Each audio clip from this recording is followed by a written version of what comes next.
I'm Giulia Menichetti. I'm a junior faculty at Harvard Medical School and the Brigham and Women's Hospital. I work with doctors, but at the same time, I come from theoretical physics and network science.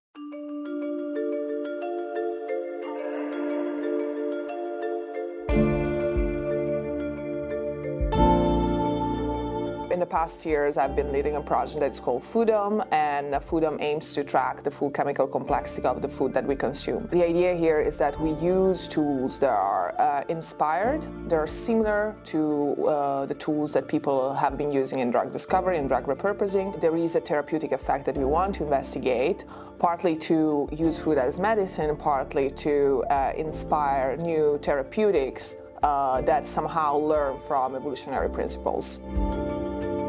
For me, there is a different type of repurposing somehow, that is the use of food molecules as drugs, or simply trying to reduce the amount of drugs that we take by combining our drug regime with a diet that is personalized, right? Or a diet that somehow we learn is going to be rich in bioactives that can substitute or can complement the drugs that we are actually taking. Clearly now we are at a point in which we have enough data to do a systematic screening and to make this something, let's say, for which we can create a pipeline. If we want to keep the dietary angle and not just create new drugs, we have to take into account, for example, the variability of concentrations that are of food molecules, right?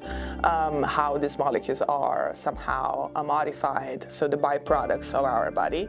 And finally, I would say, again, here, the number of strong and, let's say, weaker targets, right? So how many off-targets effect are we dealing with, right?